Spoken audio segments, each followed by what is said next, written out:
গল্পকথন by Kallol চ্যানেলে আপনারা শুনছেন বিভূতিভূষণ বন্দ্যোপাধ্যায়ের লেখা অপরাজিত, আজ ৭ম পর্ব। অনিলের সঙ্গে পরদিন বৈকালে গঙ্গার ধারে বেড়াইতে গেল। চাঁদপাল ঘাটে, প্রিন্সেপস ঘাটে বড় বড় জাহাজ নোঙর করিয়াছে। অপু পড়িয়া দেখিল, কোনোটার নাম বোম্বে, কোনোটার নাম ইদজ্জু মারু। সেদিন বৈকালে নতুন ধরনের রং করা একখানা বড় জাহাজ দেখিয়াছিল। নাম লেখা আছে সেনান্ডায়া। অনিল বলিল, আমেরিকান মাল জাহাজ, জাপানের পথে আমেরিকা যায়। অপু অনেকক্ষণ দাঁড়াইয়া জাহাজখানা দেখিল। নীল পোশাক পরা একটা লস্কর রেলিং ধরিয়া ঝুঁকিয়া পড়িয়া জলের মধ্যে কি দেখিতেছে। লোকটা কি সুখী! কত দেশ বিদেশে বেড়ায়, কত সমুদ্র পাড়ি দেয়। চীন সমুদ্রে টাইফুনে পড়িয়াছে, পিনাঙের নারকেলকুঞ্জের ছায়ায় কত দুপুর কাটাইয়াছে, কত ঝড় বৃষ্টির রাত্রে এইরকম রেলিং ধরিয়া দাঁড়াইয়া বাত্তা ক্ষুব্ধ উত্তাল উন্মত্ত মহাসমুদ্রের রূপ দেখিয়াছে। কিন্তু ও লোকটা বোঝে কি? কিছুই না। ও কি দূর হইতে ফুজিয়ামা দেখিয়া আত্মহারা হইয়াছে? দক্ষিণ আমেরিকার কোনো বন্দরে নামিয়া পথের ধারে কি গাছপালা আছে তাহা নিবিষ্ট মনে সাগ্রহে পরীক্ষা করিয়া দেখিয়াছে? হয়তো জাপানের পথের ধারে বাংলাদেশের পরিচিত কোনো ফুল আছে, ও লোকটি জানে না। হয়তো ক্যালিফোর্নিয়ায় শহর বন্দর হইতে দূরে নির্জন সিয়েরার ঢালুতে বনঝোপের নানা অচেনা ফুলের সঙ্গে তাহাদের দেশের সন্ধ্যামণি ফুলও ফুটিয়া থাকে। ওই লোকটা কি কখনো সেখানে সূর্যাস্তের রাঙা আলোয় বড় এক খণ্ড পাথরের ওপর আপন মনে বসিয়া নীল আকাশের দিকে চাহিয়া থাকিয়াছে? অথচ ও লোকটারই অদৃষ্টে ঘটিতেছে দেশ বিদেশে ভ্রমণ, সমুদ্রে সমুদ্রে বেড়ানো। যাহার চোখ নাই, দেখিতে জানে না। আর সে যে শৈশব হইতে শত শত সাধ পুষিয়া রাখিয়া আসিতেছে মনের কোণে, তাহার কি কিছুই হইবে না? কবে যে সে যাইবে? কলিকাতার শীতের রাত্রের এ ধোঁয়া তাহার অসহ্য হইয়া উঠিয়াছে। চোখ জ্বালা করে, নিঃশ্বাস বন্ধ হইয়া আসে, কিছু দেখা যায় না। মন তাহার একেবারে পাগল হইয়া উঠে। এ এক অপ্রত্যাশিত উপদ্রব। কে জানিত শীতকালে কলিকাতার এই চেহারা হয়? ওই লোকটার মতো জাহাজের খালাসি হইতে পারিলেও সুখ ছিল। কোথাকার জাহাজ? কলিকাতা হইতে পোর্ট মর্সবি, অস্ট্রেলেশিয়া। ওটা কি উঁচু মতো দূরে? প্রবালের বড় বাঁধ, দ্য গ্রেট ব্যারিয়ার রিফ। এই সমুদ্রের ঠিক এই স্থানে প্রাচীন নাবিক টাসম্যান ঘোর তুফানে পড়িয়া মাস্তল ভাঙা পাল ছেঁড়া ডুবুডুবু অবস্থায় অকুলে ভাসিতে ভাসিতে 12 দিনের দিন কুল দেখিতে পান। সেইটাই সেকালে ভ্যান ডিমেন্স ল্যান্ড, বর্তমানে টাসম্যানিয়া। কেমন দূরে নীল চক্রবাল রেখা, উড়ন্ত সিন্ধু শকুন্তলের মাতামাতি, প্রবালের বাঁধের উপর বড় বড় ঢেউয়ের সবেগে আছড়াইয়া পড়ার গম্ভীর আওয়াজ। উপকূল রেখার অনেক পেছনে যে পাহাড়টা মাথা তুলিয়া দাঁড়াইয়াছে, ওটা হয়তো জলহীন দিক দিশাহীন ধুধু নির্জন মরুর মধ্যে, শুধুই বালি আর শুকনা বাবুল গাছের বন। শত শত ক্রোশ দূরে ওর অজানা অধিত্যকায় লুকানো আছে সোনার খনি, কালো ওপালের খনি। এই খর জ্বলন্ত মরু রৌদ্রে খনির সন্ধানে বাহির হইয়া কত লোক ওদিকে গিয়াছিল আর ফেরে নাই। মরুদেশের নানা স্থানে তাহাদের হাড়গুলা রৌদ্রে বৃষ্টিতে ক্রমে সাদা হইয়া আসিল। অনিল বলিল, চলুন, আজ সন্ধে হয়ে গেল। দাঁড়িয়ে দাঁড়িয়ে জাহাজ দেখে আর কি হবে? অপুর সমুদ্র সংক্রান্ত বহু বই কলেজ লাইব্রেরি হইতে লইয়া পড়িয়া ফেলিয়াছে। কেমন একটা নেশা! কখনো কোনো ছাত্র যাহা পড়ে না এমন সব বই। বহু প্রাচীন নাবিক ও তাহাদের জলযাত্রার বৃত্তান্ত, নানা দেশ আবিষ্কারের কথা, সেবাস্টিয়ান ক্যাবট, এরিকসন, কটেজ ও পিজারো কর্তৃক মেক্সিকো ও পেরু বিজয়ের কথা, দুর্ধর্ষ স্পেনীয় বীর পিজারো ব্রাজিলের জঙ্গলে রূপার পাহাড়ের অনুসন্ধানে গিয়া কি করিয়া জঙ্গলের মধ্যে পথ হারাইয়া বেঘোরে অনাহারের সসৈন্যে ধ্বংসপ্রাপ্ত হইল, আরও কত কি। পরদিন কলেজ পালাইয়া দুজনে দুপুরবেলা স্ট্যান্ড রোডের সমস্ত স্টিমার কোম্পানির অফিসগুলি ঘুরিয়া বেড়াইল। প্রথমে P&O। টিফিনের সময় কেরানিবাবুরা নিচের জলখাবার ঘরে বসিয়া চা খাইতেছেন, কেহ বিড়ি টানিতেছেন। অপু পিছনে রহিল। অনিল আগাইয়া গিয়া জিজ্ঞাসা করিল, আগে আমরা জাহাজে চাকরি খুঁজছি, এখানে খালি আছে জানেন? একজন টাক পড়া রোগা চেহারার বাবু বলিলেন, চাকরি? জাহাজে? কোন জাহাজে? যে কোনো জাহাজে। অপুর বুক উত্তেজনায় ও কৌতূহলে ঢিপ ঢিপ করিতেছিল। কি বুঝি হয়? বাবুটি বলিলেন, জাহাজের চাকরিতে তোমাদের চলবে না হে ছোকরা, দেখো একবার উপরে মেরিন মাস্টারের ঘরে খোঁজ করে।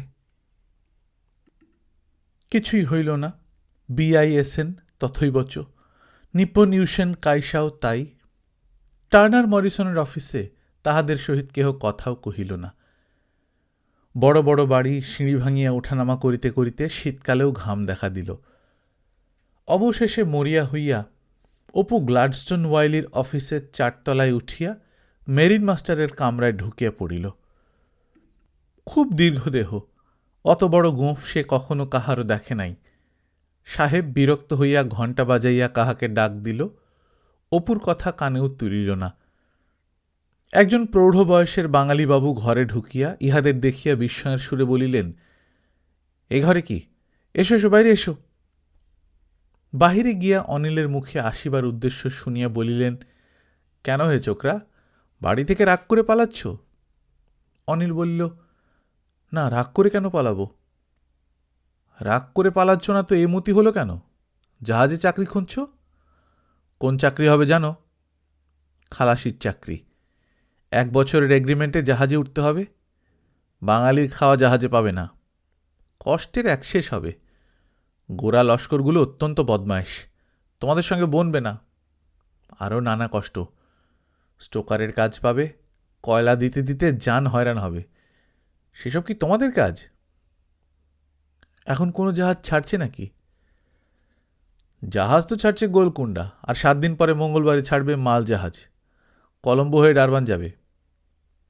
দুজনই মহা পীড়াপিড়ি শুরু করিল। তাহাদের কোনো কষ্ট হইবে না, কষ্ট করা তাহাদের অভ্যাস আছে। দয়া করিয়া তিনি যদি কোনো ব্যবস্থা করেন। অপু প্রায় কাঁদো কাঁদো হইয়া বলিল, তা হোক, দিন আপনি জোগাড় করে, ওসব কিচ্ছু কষ্ট না, দিন আপনি। গোরা লস্করে কি করবে আমাদের? কয়লা খুব দিতে পারব। কেরানিবাবুটি হাসিয়া বলিলেন, এ কি ছেলে খেলা হে ছোকরা? কয়লা দেবে তোমরা? বুঝতে তো পারছ না সেখানকার কাণ্ড কারখানা। বয়লারের গরম, হাওয়া নেই, দম বন্ধ হয়ে আসবে। 4 শভেল কয়লা দিতে না দিতেই হাতের শিরা দড়ির মতো ফুলে উঠবে। আর তাতে ওই ডেলিকেট হাত হাঁপ জিরোতে দেবে না। দাঁড়াতে দেখলে ইঞ্জিনিয়ার সাহেব মারবে চাবুক। 10,000 ঘোড়ার জোরের ইঞ্জিনের স্টিম বজায় রাখতে হবে সব সময়, নিঃশ্বাস ফেলবার সময় পাবে না। আর গরম কি সোজা? কুম্ভিপাক নরকের গরম ফার্নেসের মুখে, সে তোমাদের কাজ। তবু দুজনে ছাড়ে না। ইহারা যে বাড়ি হইতে পালাইয়া যাইতেছে, সেই ধারণা বাবুটির আরও দৃঢ় হইল। বলিলেন, নাম ঠিকানা দিয়ে যাও তো তোমাদের বাড়ির, দেখি তোমাদের বাড়িতে না হয় নিজে একবার যাব। কোনো রকমেই তাহাকে রাজি করাইতে না পারিয়া অবশেষে তাহারা চলিয়া আসিল। একদিন অপু দুপুরবেলা কলেজ হইতে বাসায় ফিরিয়া আসিয়া গায়ের জামা খুলিতেছে। এমন সময় পাশের বাড়ির জানলাটার দিকে হঠাৎ চোখ পড়িতেই সে আর চোখ ফিরাইয়া লইতে পারিল না। জানলাটির গায়ে খড়ি দিয়া মাঝারি অক্ষরে মেয়েলি ছাঁদে লেখা আছে, হেমলতা আপনাকে বিবাহ করিবে। অপু অবাক হইয়া সেদিকে খানিকটা চাহিয়া রহিল এবং পরক্ষণেই কৌতুকের আবেগে হাতের নোটখাতাখানা মেঝেতে ছুঁড়িয়া ফেলিয়া আপন মনে হো হো করিয়া হাসিয়া উঠিল। পাশেই বাড়ি, তাহার ঘরটা হইতে জানলাটা 5-6 দূরে, মধ্যে একটা সরু গলি। অনেকদিন সে দেখিয়াছে পাশের বাড়ির একটি মেয়ে জানলার গরাদে ধরিয়া এদিকে চাহিয়া আছে। বয়স 14-15, রং উজ্জ্বল শ্যামবর্ণ, কোঁকড়া কোঁকড়া চুল, বেশ মুখখানা। যদিও তাহাকে সুন্দরী বলিয়া কোনোদিন অপুর মনে হয় নাই। তাহার কলেজ হইতে আসিবার সময় হইলে প্রায়ই সে মেয়েটিকে দাঁড়াইয়া থাকিতে দেখিত। ক্রমে শুধু দাঁড়ানো নয়, মেয়েটি তাহাকে দেখিলেই হঠাৎ হাসিয়া জানলার আড়ালে মুখ লুকায়, কখনো বা জানলাটার খড়খড়ি বার কতক খুলিয়া বন্ধ করিয়া মনোযোগ আকর্ষণ করিতে চেষ্টা করে। দিনের মধ্যে 2 বার 3 বার 4 বার কাপড় বদলাইয়া ঘরটার মধ্যে অকারণে ঘোরাফেরা করে এবং ছুতানাতায় জানলার কাছে আসিয়া দাঁড়ায়। কতদিন এরকম হয় অপু মনে মনে ভাবে, মেয়েটা আচ্ছা বেহায়া তো। কিন্তু আজকের এই ব্যাপার একেবারে অপ্রত্যাশিত। আজ ওবেলা উড়ে ঠাকুরের হোটেলে খাইতে গিয়া সে দেখিয়াছিল সুন্দর ঠাকুর মুখ ভার করিয়া বসিয়াছে। 2-3 মাসের টাকা বাকি, সামান্য পুঁজির হোটেল। অপূর্ববাবু ইহার কি ব্যবস্থা করিতেছেন? আর কতদিন এভাবে সে বাকি টানিয়া যাইবে? সুন্দর ঠাকুরের কথায় তাহার মনে যে দুর্ভাবনার মেঘ জমিয়াছিল, সেটা কৌতুকের হাওয়ায় এক মুহূর্তে কাটিয়া গেল। আচ্ছা তো মেয়েটা, দেখো কি লিখে রেখেছে। হো হো করিয়া হাসিয়া ফেলিল। সেদিন আর মেয়েটিকে দেখা গেল না, যদিও সন্ধ্যার সময় ঘরে ফিরিয়া দেখিল জানলার শেখরির লেখা মুছিয়া ফেলা হইয়াছে। পরদিন সকালে ঘরের মধ্যে মাদুর বিছাইয়া পড়িতে পড়িতে মুখ তুলিতেই অপু দেখিতে পাইল মেয়েটি জানলার ধারে দাঁড়াইয়া আছে। কলেজে যাইবার কিছু আগে মেয়েটি আরেকবার আসিয়া দাঁড়াইল। সবে স্নান সারিয়া আসিয়াছে, লাল পাড় শাড়ি পরনে, ভিজে চুল পিঠের উপর ফেলা, সোনার বালা পরা নিটোল ডান হাতটি দিয়া জানলার গরাদ ধরিয়াছে। অল্পক্ষণের জন্যেই। কথাটা ভাবিতে ভাবিতে সে কলেজে গেল। সেখানে অনেকের কাছে ব্যাপারটা গল্প করিল। প্রণব তো হাসিয়া খুন, জানো কিও তাই। সবাই আসিয়া দেখিতে চায়। এ যে একেবারে সত্যিকার জানলা কাব্য। সত্যেন বলিল, নভেল ও মাসিকের পাতায় পড়া যায় বটে, কিন্তু বাস্তব জগতে এরকম যে ঘটে তাহা তো জানা ছিল না। নানা হাসি তামাশা চলিল। সকলেই যে ভদ্রতা সঙ্গত কথা বলিয়াই ক্ষান্ত রহিল, তাহা বলিলে সত্যের অপলাপ করা হইবে। তারপর দিন 4 বেশ কাটিল। হঠাৎ একদিন আবার জানলায় লেখা, হেমলতা আপনাকে বিবাহ করিবে। জানালার খড়খড়ির গায়ে এমনভাবে লেখা যে জানলা খুলিয়া লম্বা কবজাটা মুড়িয়া ফেলিলে লেখাটা শুধু তাহার ঘর হইতেই দেখা যায়, অন্য কারুর চোখে পড়িবার কথা নহে। প্রণবটা যদি এ সময় এখানে থাকিত। তারপর আবার দিন 2 সব ঠান্ডা। সেদিন একটু মেঘলা ছিল, সকালে কয়েক পশলা বৃষ্টি হইয়া গিয়াছে। দুপুরের পরই আবার খুব মেঘ করিয়া আসিল। কারখানার উঠানে মাল বোঝাই মোটর লরিগুলার শব্দ একটু থামিলেও দুপুরের শিফটে মিস্ত্রিদের প্যাক বাক্সের গায়ে লোহার বেড় পড়াইবার দুমদাম আওয়াজ বেজায়। এই বিকট আওয়াজের জন্য দুপুরবেলা এখানে তিষ্ঠন দায়। অপু ঘুমাইবার বৃথা চেষ্টা করিয়া উঠিয়া বসিতেই দেখিল মেয়েটি জানলার কাছে আসিয়া দাঁড়াইয়াছে। অল্পক্ষণের জন্যে দুজনের চোখাচোখি হইল। মেয়েটি অন্য অন্য দিনের মতো আজও হাসিয়া ফেলিল। অপুর মাথায় দুষ্টুমি চাপিয়া গেল। সেও আগাইয়া গিয়া জানলার গরাদ ধরিয়া দাঁড়াইল। তারপর সে নিজেও হাসিল। মেয়েটি একবার পেছন ফিরিয়া চাহিয়া দেখিল কেহ আসিতেছে কিনা। পরে সেও আসিয়া জানলার ধারে দাঁড়াইল।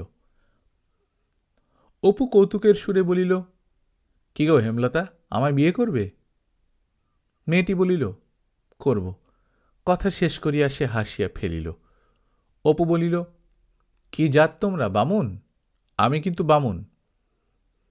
মেয়েটি খোঁপায় হাত দিয়া একটা কাঁটা ভালো করিয়া গুঁজিয়া দিতে দিতে বলিল, আমরাও বামুন। পরে হাসিয়া বলিল, আমার তো নাম জেনেছেন, আপনার নাম কি? অপু বলিল, ভালো নাম অপূর্ব। আমরা বাঙাল দেশের লোক। শহরের মেয়ে তোমরা, আমাদের তো 2 চোখে দেখতেই পারো না, তাই না? তোমার একটা কথা বলি, শোনো। ওরকম লিখো না জানলার গায়ে, কেউ যদি টের পায়। মেয়েটি আরেকবার পেছনে ফিরিয়া চাহিয়া বলিল, কে টের পাবে? কেউ দেখতে পায় না ওদিক থেকে। আমি যাই, কাকিমা আসবে ঠাকুরঘর থেকে। আপনি বিকেলে রোজ থাকেন? মেয়েটি চলিয়া গেলে অপুর হাসি পাইল। পাগল না তো? ঠিক, এতদিন সে বুঝিতে পারে নাই মেয়েটি পাগল। মেয়েটির চোখে তাই কেমন একটা অদ্ভুত ধরনের দৃষ্টি। কথাটা মনে হইবার সঙ্গে সঙ্গে একটা গভীর করুণা ও অনুকম্পায় তাহার সারা মন ভরিয়া গেল। মেয়েটির বাপকে সে মাঝে মাঝে প্রায়ই দেখে, প্রৌঢ়, খোঁচা খোঁচা দাড়ি, কোনো অফিসের কেরানি বোধ হয়। সে কলেজে যাইবার সময় রোজ ভদ্রলোক ট্রামের অপেক্ষায় ফুটপাথের ধারে দাঁড়াইয়া থাকেন। হয়তো মেয়েটির বাবাই, নয়তো কাকা কি জ্যাঠামশাই কি মামা। মোটের ওপর তিনি একমাত্র অভিভাবক। খুব বেশি অবস্থাপন্ন বলিয়া মনে হয় না। হয়তো তাহাকে দেখিয়া মেয়েটা ভালোবাসিয়া ফেলিয়াছে, এরকম তো হয়। তাহার ইচ্ছা হইল এবার মেয়েটিকে দেখিতে পাইলে তাহাকে দুটা মিষ্ট কথা, দুটা সান্ত্বনার কথা বলিবে। কেহ কিছু মনে করিবে? যদি নিতাইবাবু টের পায়? পাইবে। খবরের কাগজে সে মাঝে মাঝে ছেলে পড়ানোর বিজ্ঞাপন খুঁজিত। একদিন দেখিল কোন একজন ডাক্তারের বাড়ির জন্য একজন প্রাইভেট টিউটর দরকার। গেল সে সেখানে। দোতলা, বড় বাড়ি, নিচে বৈঠকখানা, কিন্তু সেখানে বড় কেহ বসে না। ডাক্তারবাবুর কনসাল্টিং রুম দোতলার কোণের কামরায়, সেখানেই রোগীর ভিড়। অপু গিয়া দেখিল নিচের ঘরটাতে অনন্য 15 নানা বয়সের লোক তীর্থের কাকের মতো হাঁ করিয়া বসিয়া। সেও গিয়া একপাশে বসিয়া গেল। তাহার মনে মনে বিশ্বাস ছিল যে ওই বিজ্ঞাপনটা শুধু তাহারই চোখে পড়িয়াছে। এত সকালে অত ছোট ছোট অক্ষরে এক কোণে লেখা বিজ্ঞাপনটা। সে ভাবিয়াছিল, এ যে ভিড় দেখা যায় ক্রমেই বাড়িয়া চলিল। কাহাকে পড়াইতে হইবে, কোন ক্লাসের ছেলে, কত বড়, কেহই জানে না। পাশের একটি লোক জিজ্ঞাসা করিল, মশাই জানেন কিছু, কোন ক্লাসের? অপু বলিল সেও কিছুই জানে না। একটি 18-19 বছরের ছোকরার সঙ্গে অপুর আলাপ হইল। ম্যাট্রিকুলেশন ফেল করিয়া হোমিওপ্যাথিক পড়ে, টিউশনের নিতান্ত দরকার, না হইলেই চলিবে না। সে নাকি কালও একবার আসিয়াছিল। নিজের দুরাবস্থার কথা সব কর্তাকে জানাইয়া গিয়াছে, তাহার হইলেও হইতে পারে। ঘণ্টাখানেক ধরিয়া অপু দেখিতেছিল কাঠের সিঁড়িটা বাহিয়া এক একজন লোক ওপরের ঘরে উঠিতেছে এবং নামিবার সময় মুখ অন্ধকার করিয়া পাশের দরজা দিয়া বাহিরে চলিয়া যাইতেছে। যদি তাহারও না হয়? পড়া বন্ধ করিয়া মনসা পোতা, কিন্তু সেখানেই বা চলিবে কিসে? চাকর আসিয়া জানাইল, আজ বেলা হইয়া গিয়াছে, ডাক্তারবাবু কাহার সঙ্গে এখন আর দেখা করিবেন না। এক একখানা কাগজে সকলে নিজের নাম ধাম যোগ্যতা লিখিয়া রাখিয়া যাইতে পারে, প্রয়োজন বুঝিলে জানানো যাইবে। ছেঁদো কথা, সকলেই একবার ডাক্তারবাবুর সঙ্গে দেখা করিবার জন্যে ব্যগ্র হইয়া পড়িল।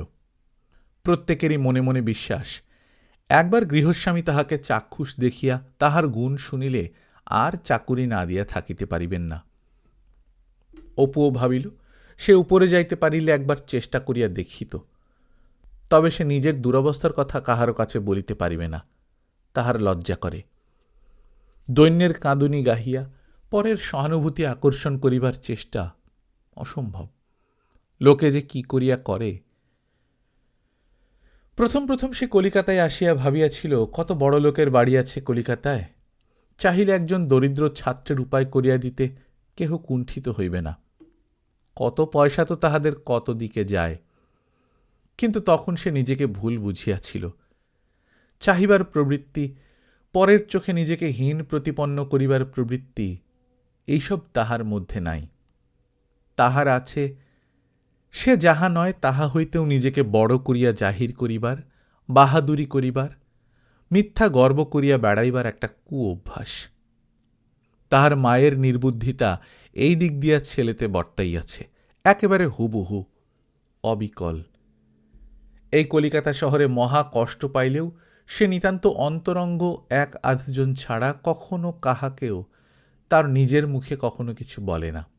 পাছে ভাবে গরিব। ইতস্তত করিয়া সেও অপরের দেখা দেখি কাঠের সিঁড়ি বাহিয়া উপরে উঠিতে গেল। নিচের উঠান হইতে চাকর হাঁ হাঁ করিয়া উঠিল, আরে काहे आप लोग ऊपर में जाते हैं, बात नहीं मानते हैं, এ বড়া মুশকিল। অপু সে কথা গ্রাহ্য না করিয়া ওপরে উঠিয়া গেল। প্রৌঢ় বয়সের একটি ভদ্রলোক ঘরের মধ্যে বসিয়া হোমিওপ্যাথি পড়া ছোকরাটির সঙ্গে কি তর্ক চলিতেছে বাহির হইতে বোঝা গেল। ছোকরাটি কি বলিতেছে, ভদ্রলোকটি কি বুঝাইতেছেন, সে ছোকরা একেবারে নাছোড় বান্দা, টিউশনি তাহার চাই। ভদ্রলোকটি বলিতেছেন ম্যাট্রিকুলেশন ফেল টিউটার দিয়ে তিনি কি করিবেন। ক্রমে সকলে একে একে বাহিরে আসিয়া চলিয়া গেল। অপু ঘরের মধ্যে ঢুকিয়া সসংকোচে বলিল, আপনাদের কি একজন পড়াবার লোক দরকার? আজকে সকালে কাগজে বেরিয়েছে। যেন সে এত লোকের ভিড়, ওপরে ওঠার নিষেধাজ্ঞা, কাগজে নামধাম লিখিয়া রাখিবার উপদেশ কিছুই জানে না। আসলে সে ইচ্ছা করিয়া এরূপ ভালো মানুষ সাজে নাই। অপরিচিত স্থানে আসিয়া অপরিচিত লোকের সহিত কথা কহিতে গিয়া আনাড়িপনার দরুন কথার মধ্যে নিজের অজ্ঞাতসারে একটা ন্যাকা সুর আসিয়া গেল। ভদ্রলোক একবার আপাদমস্তক তাহাকে দেখিয়া লইলেন, তারপর একটা চেয়ার দেখাইয়া বলিলেন, বসুন। আপনি কি পাস? ও, আইএ পড়ছেন। দেশ কোথায়? ও, এখানে থাকেন কোথায়? তিনি আরও যেন খানিকক্ষণ তাহাকে চাহিয়া চাহিয়া দেখিলেন। মিনিট 15 পরে অপু বসেই আছে। ডাক্তারবাবু হঠাৎ বলিয়া উঠিলেন, দেখুন, পড়ানো মানে আমার একটি মেয়ে, তাকেই পড়াতে হবে। যাকে তাকে তো আর নিতে পারি নে, কিন্তু আপনাকে দেখে আমার মনে হচ্ছে। ওরে শোন, তোর দিদিমণিকে ডেকে নিয়ে আয় তো, বলগে আমি ডাকছি। একটু পরে মেয়েটি আসিল। বছর 15 বয়স, তন্নি, সুন্দরী, বড় বড় চোখ, আঙুলের গড়ন ভারী সুন্দর, রেশমি জামা গায়ে, চওড়া পাড় শাড়ি, গলায় সোনার সরু চেন, হাতে প্লেন বালা, মাথায় চুল এত ঘন যে দুধারের কান যেন ঢাকিয়া গিয়াছে, জাপানি মেয়েদের মতো ফাঁপানো খোঁপা। এইটি আমার মেয়ে, নাম প্রীতিবালা, বেথুন স্কুলে পড়ে, এবার 2nd ক্লাসে উঠেছে। ইনি তোমার মাস্টার খুকি, আজ বাদ দিয়ে কাল থেকে উনি আসবেন। হ্যাঁ, এর মুখ দেখে আমার মনে হয়েছে ইনি ঠিক হবেন। বয়স আপনার আর কত হবে? এই 19-20। মুখ দেখেই তো মনে হয় ছেলে মানুষ। তাছাড়া একটা ডিস্টিংশনের ছাপ রয়েছে। খুকি, বসো মা। টিউশনি জোটার আনন্দে যত না হোক, ভদ্রলোক যে বলিয়াছেন তাহার মুখে একটা ডিস্টিংশনের ছাপ আছে, এই আনন্দে পরিপূর্ণ হইয়া সে সারাটা দিন কাটাইল। ক্লাসে, পথে, বাসায়, হোটেলে, সর্বত্রই বন্ধুবান্ধবদের কাছে কথাটা লইয়া নির্বোধের মতো খুব জাঁক করিয়া বেড়াইল। মাহিনা যত নির্দিষ্ট হইয়াছিল তাহার অপেক্ষা অনেক বেশি বলিল, মেয়েটির সৌন্দর্য ব্যাখ্যা অনেক বাড়াইয়া করিল, ইত্যাদি। কিন্তু পরদিন পড়াইতে গিয়া দেখিল মেয়েটি দেওয়ানপুরের নির্মলা নয়, সেরকম সরলা, স্নেহময়ী ও হাস্যমুখী নয়। অল্প কথা কয়, খাটাইয়া লইতে জানে, একটু যেন গর্বিত, কথাবার্তা বলে হুকুমের ভাবে। অমুক অঙ্কটা কাল বুঝিয়ে দেবেন, অমুকটা কাল করে আনবেন, আজ আরও 1 ঘন্টা বেশি পড়াবেন, পরীক্ষা আছে, ইত্যাদি। একদিন কোনো কারণে আসিতে না পারিলে পরদিন কৈফিয়ত তলব করিবার সুরে অনুপস্থিতির কারণ জিজ্ঞাসা করে। অপু মনে মনে বড় ভয় খাইয়া গেল যে এরকম মেয়ে কোন দিন পড়ানোর কোন ত্রুটির কথা বাবাকে লাগাইবে। চাকুরির দফা গয়া, পথে বসা ছাড়া আর কোনো উপায় থাকিবে না। ছাত্রীর উপর অসন্তুষ্টি ও বিরক্তিতে তাহার মন ভরিয়া উঠিল। মাসখানেক কাটিয়া গেল। প্রথম মাসের মাহিনা পাইয়াই মাকে কিছু টাকা পাঠাইয়া দিল। বউবাজার ডাকঘর হইতে টাকাটা পাঠাইয়া সে চলিয়া যাইতেছিল। সঙ্গের বন্ধুটি বলিল, এসো তো ভাই একটু চোরাবাজারে, একটা ভালো অপেরা গ্লাস কাল দর করে রেখে এসেছি, নিয়ে আসি। চোরাবাজারের নাম কখনো অপু শোনে নাই। ঢুকিয়া দেখিয়াই সে অবাক হইয়া গেল। নানা ধরনের জিনিসপত্র, খেলনা, আসবাবপত্র, ছবি, ঘড়ি, জুতা, কলের গান, বই, বিছানা, সাবান, কোচ, কেদারা, সবই পুরনো মাল। অপুর মনে হইল বেশ সস্তা দরে বিকাইতেছে, একটা ফুলের টব দর বলিল 6 আনা, একটা ভালো দোয়ার দান 10 আনা, 11 টাকায় কলের গান মায়ের রেকর্ড। এতদিন কলিকাতায় আছে, এত সস্তায় এখানে জিনিসপত্র বেচা কেনা হয় তা তো সে জানে না। এত শৌখিন জিনিসের এত কম দাম। তাহার মাথায় এক খেয়াল আসিয়া গেল। পরদিন সে বাকি টাকা হাতে বৈকালে আসিয়া চোরা বাজারে ঢুকিল। মনে মনে ভাবিল, এইবার একটু ভালোভাবে থাকব। ওরকম গোয়াল ঘরে আর থাকতে পারিনি। যেমন নোংরা তেমনি অন্ধকার। প্রথমেই সে কালকার ফুলদানি জোড়া কিনিল। দোয়ারদানের উপর অনেক দিন হইতে ঝোঁক, সেটিও কিনিল। একটা জাপানি পর্দা, খানচারেক ছবি, খান কতক প্লেট, একটা আয়না, ঝুটা পাথর বসানো ছোট একটা আংটি। ছেলে মানুষের মতো আনন্দে শুধু জিনিসগুলিকে দখলে আনিবার ঝুঁকে যাহাই ভালো লাগিল তাহাই কিনিল। দাও বুঝিয়া 2-1 দোকানদার বেশ ঠকাইয়াও লইল। ডবল উইকের একটা পিতলের টেবিল ল্যাম্প পছন্দ হওয়াতে দোকানিকে জিজ্ঞাসা করিল, এটার দাম কত? দোকানি বলিল 3.5 টাকা। অপুর বিশ্বাস এরকম আলোর দাম 15-16 টাকা। এরূপ মনে হওয়ার একমাত্র কারণ এই যে অনেকদিন আগে লীলাদের বাড়ি থাকিবার সময় এই ধরনের আলো লীলার পরিবার ঘরের টেবিলে জ্বলিতে দেখিয়াছিল। বেশি দর করিতে ভরসা করিল না। 4 আনা মাত্র কমাইয়া 3 টাকা 4 আনা মূল্যে সেই মান্ধাতার আমলের টেবিল ল্যাম্পটা মহা খুশির সহিত কিনিয়া ফেলিল। মুটের মাথায় জিনিসপত্র চাপাইয়া সে সোৎসাহে ও সাগ্রহে সব বাসায় আনিয়া হাজির করিল। সারাদিন খাটিয়া ঘরদোর ঝাড়িয়া ঝাঁট দিয়া পরিষ্কার পরিচ্ছন্ন করিয়া ছবিগুলি দেওয়ালে টাঙাইল। সস্তা জাপানি পর্দাটা দরজায় ঝুলাইল। আয়নাটাকে গজা লাঁটিয়া বসাইল। ফুলদানির জন্যে ফুল কিনিয়া আনিতে ভুলিয়া গিয়াছিল, সেগুলিকে ধুইয়া মুছিয়া আপাতত জানলার ধারে রাখিয়া দিল। দোয়ারদানটা তেঁতুল দিয়া মাজিয়া ঝকঝকে করিয়া রাখিল। টেবিল ল্যাম্পটা পরিষ্কার করিয়া বাহিরে অনেক দিনের একটা খালি প্যাক বাক্স পড়িয়াছিল, সেটা ঝাড়িয়া মুছিয়া টেবিলে পরিণত করিয়া সন্ধ্যার পর টেবিল ল্যাম্পটা সেটার উপর রাখিয়া পড়িতে বসিল। বই হইতে মুখ তুলিয়া সে ঘন ঘন ঘরের চারিদিকে খুশির সহিত চাহিয়া দেখিতেছিল। ঠিক একেবারে যেন বড় লোকদের সাজানো ঘর। ছবি, পর্দা, ফুলদানি, টেবিল ল্যাম্প সব। এতদিন পয়সা ছিল না, হয় নাই। কিন্তু এইবার কেন সে মহিষের মতো বিলের কাদায় লুটাইয়া পড়িয়া থাকিতে যাইবে? বাহাদুরি করিবার ঝোঁকে পরদিন সে ক্লাসের বন্ধুবান্ধবদের নিমন্ত্রণ করিয়া আনিয়া খাওয়াইল।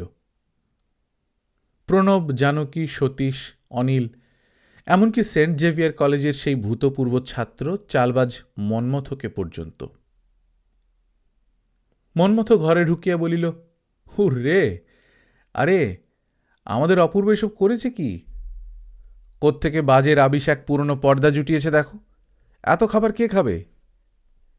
অপু নিচের কারখানার হেডমিস্ট্রিকে বলিয়া তাহাদের বড় লোহার চায়ের কেটলিটা ও একটা পলিতা বসানো সেকেলে লোহার স্টোভ ধার করিয়া আনিয়া চা চড়াইয়াছে। একরাশ কমলা লেবু, সিঙ্গাড়া, কচুরি, পান্তোয়া, কলা, কাঁচা পাঁপড় কিনিয়া আনিয়াছে। সবাই দেখিতে দেখিতে খাবার অর্ধেকের উপর কমাইয়া আনিল। কথায় কথায় অপু তাহাদের দেশের বাড়ির কথা তুলিল।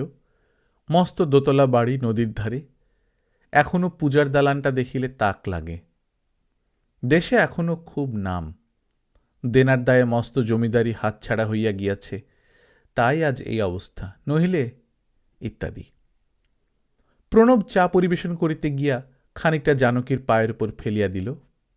ঘর শুদ্ধ সবাই হো হো করিয়া হাসিয়া উঠিল। সতীশ আসিয়াই শটান শুইয়া পড়িয়াছিল অপুর বিছানায়।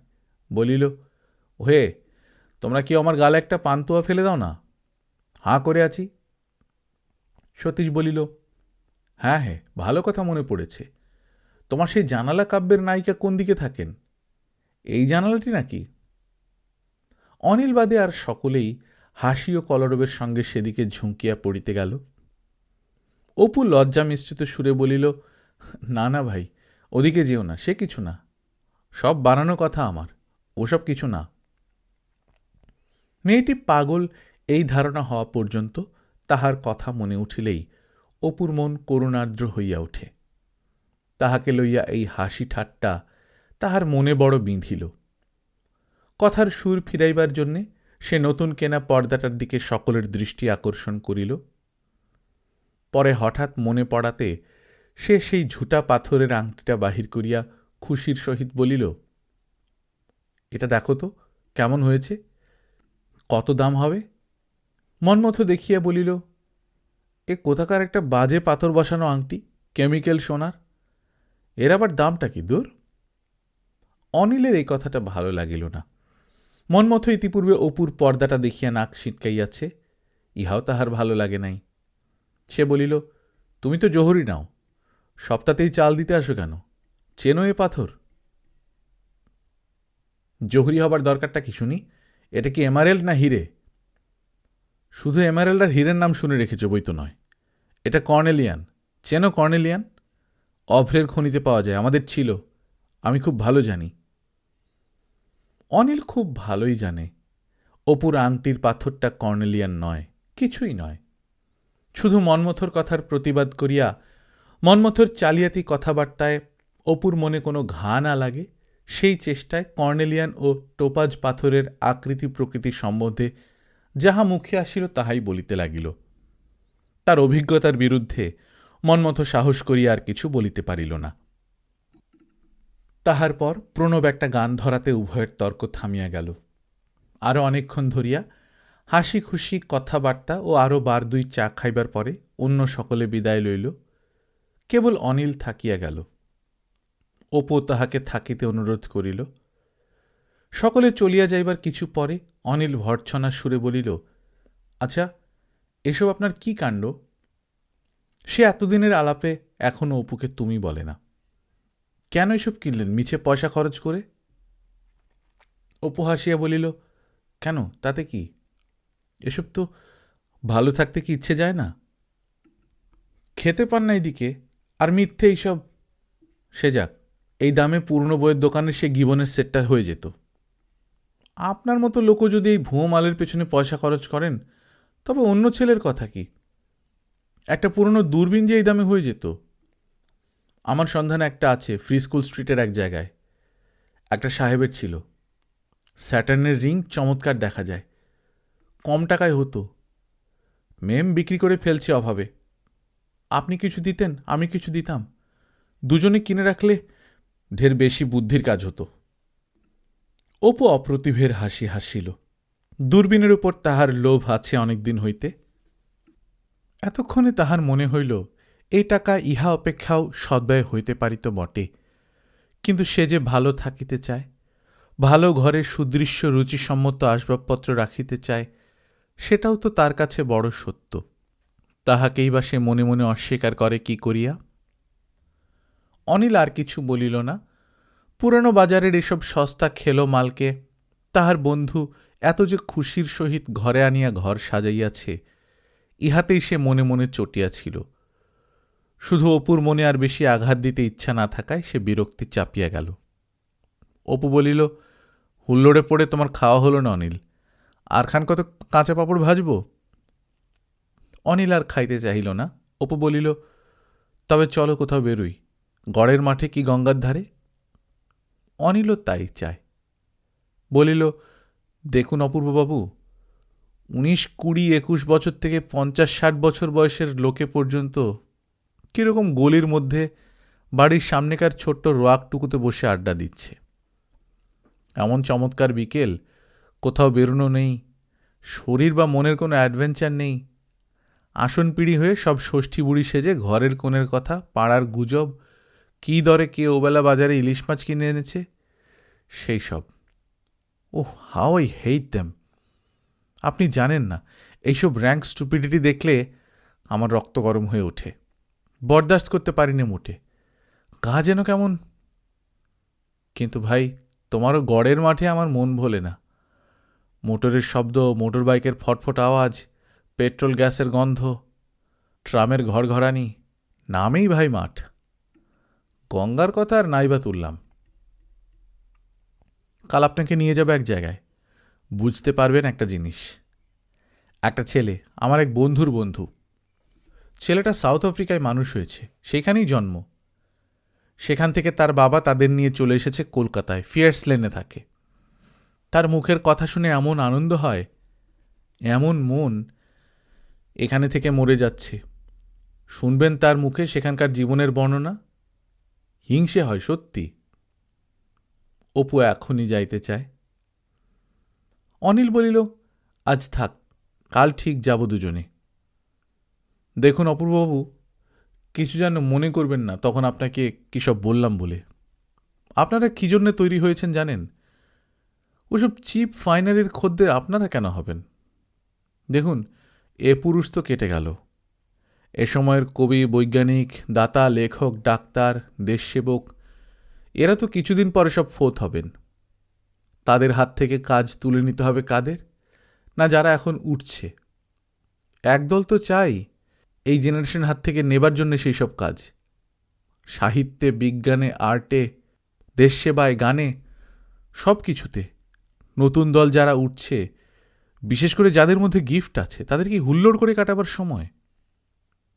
অপু মুখে হাসিয়া কথাটা উড়াইয়া দিল বটে, কিন্তু মনে মনে ভারী খুশি হইল। কথার মধ্যে তাহারও যে দিবার কিছু আছে বা থাকিতে পারে সেদিকে ইঙ্গিত করা হইয়াছে বুঝিয়া। পরে দুজনে বেড়াইতে বাহির হইল। ছাত্রীকে পড়াইতে যাইবার সময় অপুর গায়ে যেন জ্বর আসে। ছুটি ছাটার দিনটা না যাইতে হইলে সে যেন বাঁচিয়া যায়।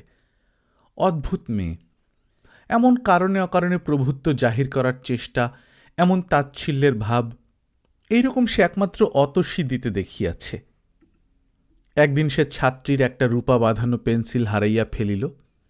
পকেটে ভুলিয়া লইয়া গিয়াছিল। কোথায় ফেলিয়াছে তারপর আর কিছু খেয়াল ছিল না। পরদিন প্রীতি সেটা চাহিতেই তো তাহার চক্ষু স্থির। সংকুচিতভাবে বলিল, কোথায় যে হারিয়ে ফেললাম, কাল বরং একটা কিনে। প্রীতি অপ্রসন্ন মুখে বলিল, ওটা আমার দাদুমণির দেয়া বাড়তি গিফট ছিল।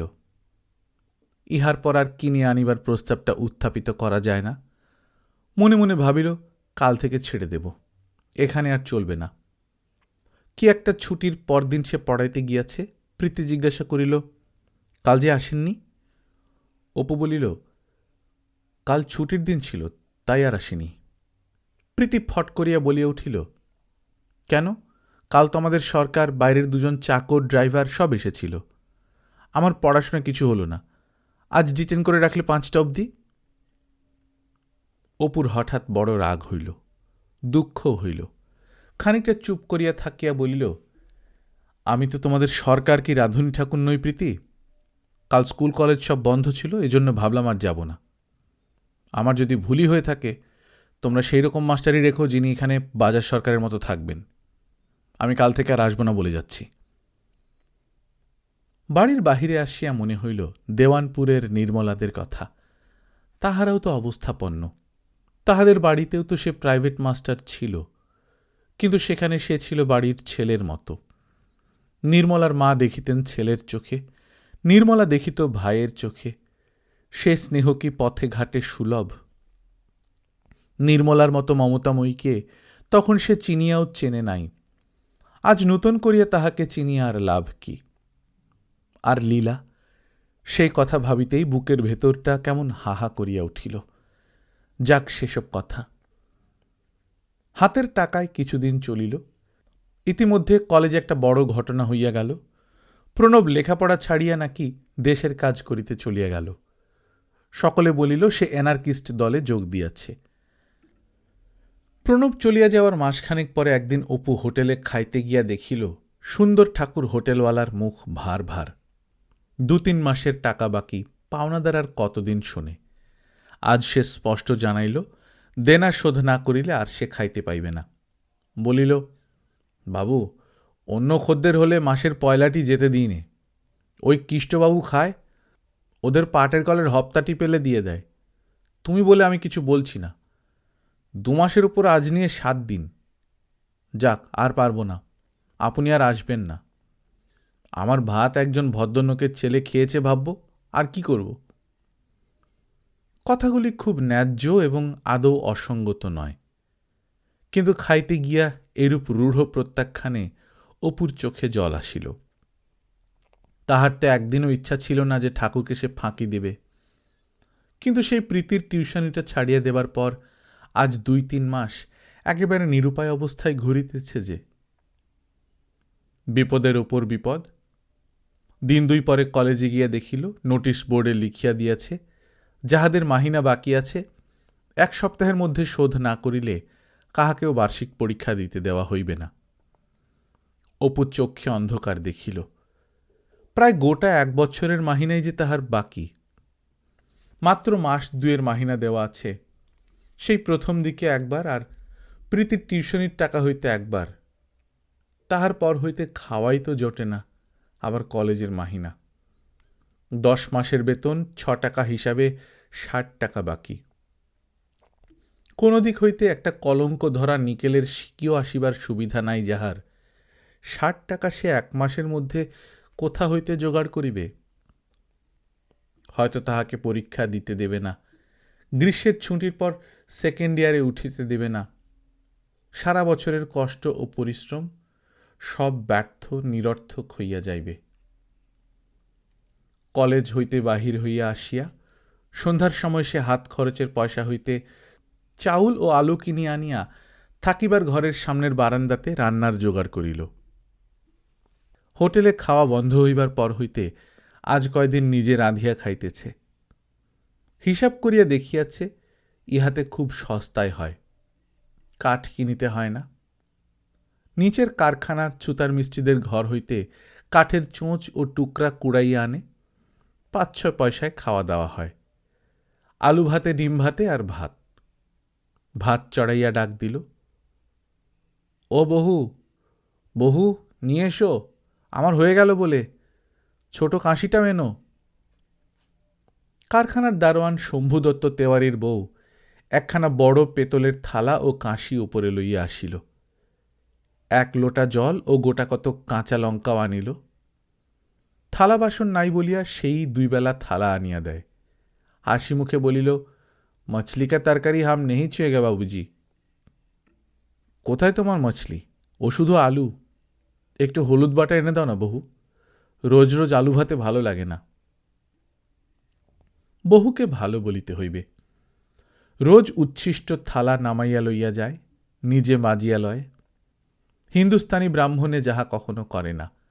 অপু বাধা দিয়াছিল। বহু বলে, তুম তো হামারে লড়কা বরাবর হোগে বাবুজি, ইসমে ক্যা হ্যায়? দিন কতক পর মায়ের একটা চিঠি আসিল। হঠাৎ পিছলাইয়া পড়িয়া সর্বজয়ার পায়ে বড় লাগিয়াছে, পয়সার কষ্ট যাইতেছে। মায়ের অভাবের খবর পাইলে অপু বড় ব্যস্ত হইয়া ওঠে।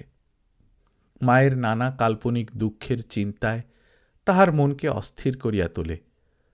হয়তো আজ পয়সার অভাবে মায়ের খাওয়া হইল না, হয়তো কেহ দেখিতেছে না, মা আজ 2 দিন উপবাস করিয়া আছে। এইসব নানা ভাবনা আসিয়া জোটে। নিজের আলু ভাতে ভাতও যেন গলা দিয়া নামিতে চায় না।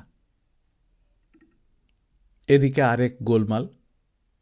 কারখানার ম্যানেজার ইতিপূর্বে তাহাকে 2 ডাকাইয়া বলিয়াছিলেন, ওপরের সে যে ঘরে আছে তার সমস্তটাই ওষুধের গুদাম করা হইবে, সে যেন অন্যত্র বাসা দেখিয়া লয়। বলিয়াছিলেন আজ মাস 3 আগে। তাহার পর আর কোনো উচ্চবাচ্য করেন নাই। অপুও থাকিবার স্থানের জন্যে কোথায় কিভাবে কাহার কাছে গিয়া চেষ্টা করিবে বুঝিতে না পারিয়া একরূপ নিশ্চেষ্টই ছিল, এবং নিশ্চিন্তভাবে দিন যাইতে দেখিয়া ভাবিতেছিল ও কথা হয়তো আর উঠিবে না। কিন্তু এইবার যেন সময় পাইয়াই ম্যানেজার বেশি পীড়াপিড়ি আরম্ভ করিলেন। হাতের পয়সা ফুরাইয়া আসিবার সঙ্গে সঙ্গে অপু এত সাধ করিয়া কেনা শখের আসবাবগুলি বেচিতে আরম্ভ করিল। প্রথমে গেল প্লেটগুলি, তাও কেহই কিনিতে চায় না। অবশেষে 14 আনায় এক পুরনো দোকানদারের কাছে বেচিয়া দিল। সেই দোকানদারই ফুলদানিটা 8 আনায় কিনিল, 2 খানা ছবি 10 আনায়। তবু শেষ পর্যন্ত সে স্যান্ডোর ডাম্বেলটা ও জাপানি পর্দাটা প্রাণপণে আঁকড়াইয়া রহিল। সে শীঘ্রই আবিষ্কার করিল ছাতু জিনিসটার অসীম গুণ। সস্তার দিক হইতেও বটে, অল্প খরচে পেট ভরাইবার দিক হইতেও বটে। আগে আগে চৈত্র বৈশাখ মাসে তাহার মা নতুন জবের ছাতু কুটিয়া তাহাদের খাইতে দিত। তখন ছাতু ছিল বৎসরের মধ্যে একবার পালা পর্বণে শখ করিয়া খাইবার জিনিস। তাহাই এখন হইয়া পড়িল প্রাণধারণের প্রধান অবলম্বন। আগে একটু আধটু গুড়ে তাহার ছাতু খাওয়া হইত না। গুড় আরো বেশি করিয়া দিবার জন্যে মাকে কত বিরক্ত করিয়াছে। এখন খরচ বাঁচাইবার জন্যে শুধু নুন ও তেওয়ারি বহুর নিকট হইতে কাঁচা লঙ্কা আনাইয়া তাহা দিয়া খায়। অভ্যাস নাই, খাইতে ভালো লাগে না। কিন্তু ছাতু খুব সুস্বাদু না হোক, তাহাও বিনা পয়সায় পাওয়া যায় না। অপু বুঝিতেছিল টানাটানি করিয়া আর বড়জোর দিন 10। তারপর কুল কিনারাহীন অজানা মহাসমুদ্র। তখন কি উপায়? গল্পকথন বাই কল্লোল চ্যানেলে আপনারা শুনছেন বিভূতিভূষণ বন্দ্যোপাধ্যায়ের লেখা অপরাজিত। আজ 7ম পর্ব। আমরা নিয়মিত গল্প পাঠ করে শোনাচ্ছি। আপনারা যারা প্রথমবারের মতো শুনছেন কাইন্ডলি সাবস্ক্রাইব করে নেবেন। গল্প পাঠ ভালো লাগলে বন্ধুদের সঙ্গে শেয়ার করবেন। নিজে ভালো থাকবেন, আশপাশের লোকজনকে ভালো রাখবেন। টাটা।